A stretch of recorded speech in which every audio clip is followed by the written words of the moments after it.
Some Jedi were powerful, but others reached levels in the Force that shaped and changed the fate of the entire galaxy. So here are some of the most powerful Jedi to ever exist in Star Wars. Yoda is one of the most powerful yet mysterious characters we've ever seen.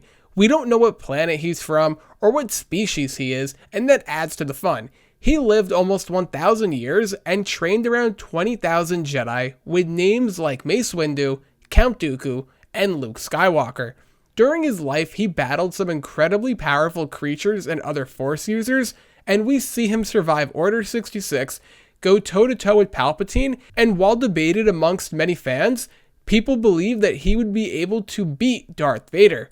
Yoda was a key leader in the High Republic era, fought in the Clone Wars, and survived on Dagobah after the fall of the Jedi Order. He lived quite a crazy life. Obi-Wan is another perfect example of someone who has quite a list of achievements like Yoda. Even though he didn't live as long, it's an impressive resume. He was thrust into the role of training Anakin Skywalker as his master Qui-Gon was defeated by Darth Maul, and speaking of Darth Maul, Obi-Wan would defeat him not once, but twice. He also survived the Clone Wars and went on countless missions with Anakin where he would defeat some of the most powerful opposers the galaxy had seen. Just like Yoda, he was one of the few Jedi to survive Order 66 and would defeat Darth Vader once again, not once but twice. While Obi-Wan does have a very sad and tragic story the more you look into it, he never gave up and was someone who could always overcome the odds no matter how stacked against him they were. And speaking of Anakin, well, he's next.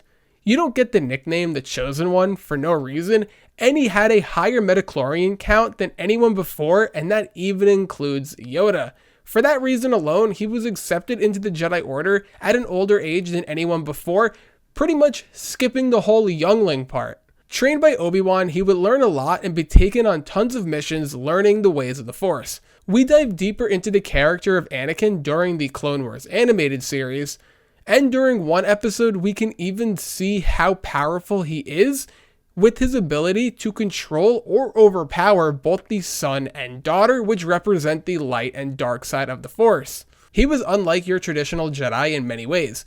He always had deep attachment, and he would battle using his emotions rather than logic, and this often got him into troubles that only Obi-Wan could get him out of. While chaotic, he was still assigned Ahsoka as his Padawan, who he would pass down numerous lessons for years to come. While he was insanely powerful, his turn to the dark side also makes him one of the most powerful Sith Lords of all time. Mace Windu is more than just the Jedi with the cool purple lightsaber.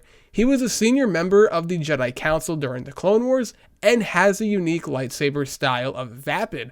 This flirted between the lines of light and dark side, and a lot of people who used this style of combat would actually fall to the dark side. This made him a very dangerous opponent against other dark side users, as he would go toe-to-toe with many of them with this specific style of combat. Mace Windu was part of the team sent to go arrest the Chancellor, and Mace Windu had Palpatine beat until Anakin decided to turn on him and solidify himself alongside Palpatine, officially becoming Darth Vader. You might know Darth Revan being a Sith, but he was also known as a member of the Jedi Order as Revan. Before he fell and joined the Sith Order, he would have led the Republic during the Mandalorian War that would reshape the galaxy forever.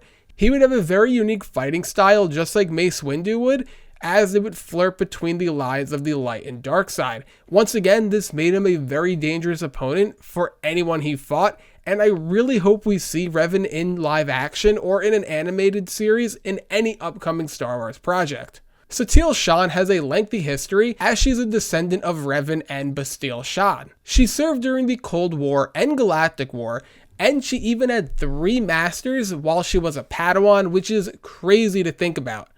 She would do a lot during her time in the Old Republic, and in terms of power, she could rival some of the greatest Jedi ever, like Luke Skywalker. She was able to rediscover the planet Tython during one of her meditation sessions. And this all happened during the destruction of the Jedi Temple on Coruscant after the Sith tricked them with an apparent peace treaty. She even has a secret son, which we can connect a parallel with her and Anakin Skywalker, as they both would have families while in the Jedi Order. You know I couldn't leave out Luke Skywalker. The son of Anakin and Padme, he would not just be a great pilot like his dad, but he would be known to defeat Darth Vader along with taking down not one, but 2 Death Stars. This was crazy to so many people around the galaxy that it almost seemed fake. While this all happened in Star Wars that's canon, in Legends, Luke is widely considered to be more powerful than his canon form. He had his own Jedi Order that he built, and he would even allow emotions like attachment into this order, which we don't see in the Jedi Order that most fans know or think of today. His powers rival anyone in the galaxy past or present, and he only became stronger over time. So let me know what you think about these Jedi, and if you would like to see me make a part 2 covering more Jedi. I did make a video on some of the most powerful Sith Lords, and I will link that on the end screen now. And as always, don't forget to leave a like if you enjoyed, subscribe for more content around the galaxy, and I will see you in the next one.